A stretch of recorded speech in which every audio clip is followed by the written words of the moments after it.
மார்க்கெட்ல இப்ப இருக்கக்கூடிய நிலவரப்படி பாத்தீங்கன்னா நிறைய பேங்க்ஸ் வந்து FD rate of interest increase பண்ணி எஃப்டியை வந்து கேட்டு வாங்கிட்டு இருக்காங்க. எஃப்டிக்கான முக்கியத்துவம் நிறைய இருந்துட்டு இருக்கு. இதுக்கான காரணம் என்னன்னா மார்க்கெட் சரியா பர்ஃபார்ம் பண்ணாததுதான் எஃப்டிக்கான இம்பார்ட்டன்ஸ். எஃப்டில நிறைய பேர் வந்து திருப்பியும் இன்வெஸ்ட் பண்ண வராங்க. பட் இதே சேம் திங் 2022 அக்டோபர்ல நியர்லி ஒரு 86,000 crores ஆஃப் பிக்சட் டெபாசிட்ஸ் வந்து நம்மளுடைய பேங்க்ஸ், நம்மளுடைய இந்தியன் பேங்க்ஸ்ல இருந்து பிரேக் ஆகி வெளியில போனது. என்ன காரணத்துக்காக போயிருக்கும்னு நினைக்கிறீங்க? Purely related to market investments. அன்னைக்கு மார்க்கெட் வந்து மேல ஏறி நான் ஸ்டாப்பா பர்ஃபார்ம் பண்ணிட்டு இருந்த ஒரே காரணத்துக்காக 2022 அக்டோபர்ல இந்த மாதிரியான ஒரு விஷயம் நடந்தது. Bank FD rate of interest ரேட்டை கம்மி பண்ணதும் ஒரு காரணம். அந்த இன்ட்ரெஸ்ட் ரேட் அங்க கம்மியா கிடைக்கிறதுக்கு அங்க எதுக்கு அந்த அமௌண்ட் வச்சிருக்கோம் வெளியில எடுத்துருந்தாங்க. இப்ப வெளியில எடுத்து வந்து நியர்லி 28 months கிராஸ் ஆகி 28 months கிராஸ் ஆகி நிறைய பேர் அதுல சம்பாரிச்சு இருந்திருக்காங்க, இல்லைன்னு சொல்லல. By the same time investment, long term இன்வெஸ்ட்மெண்டா பண்ணவங்களுடைய நிறைய இன்வெஸ்ட்மெண்ட்ஸ் நியர்லி அவங்க இன்னைக்கு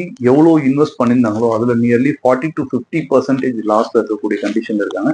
இந்த லாஸ்ட் ஒரு 16 months நடந்த ஒரு மார்க்கெட்டோட பர்ஃபார்மன்ஸ். இந்த நிலை வந்து அப்படியே நீடிக்கும்னு சொல்ல மாட்டேன். ஆனால் இப்போ இதே சேம் பேங்க்ஸ் வந்து எஃப்டி ரேட் ஆஃப் இன்ட்ரெஸ்ட் அதிகப்படுத்தி இருக்கக்கூடிய இன்வெஸ்ட்மெண்ட்ஸை இங்க டைவர்ட் பண்ண பாருங்க அப்படின்ற சுச்சுவேஷன் வந்து கேட்க ஆரம்பிச்சிருக்காங்க. இது நல்லா புரிஞ்சிருக்கும்னு நினைக்கிறேன்.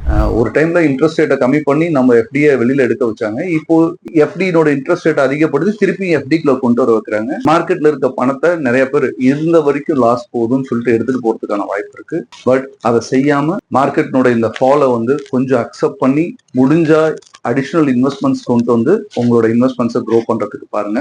சேஃப் அண்ட் செக்யூர்டா வெளில வர முடியும். Thank you, all the best.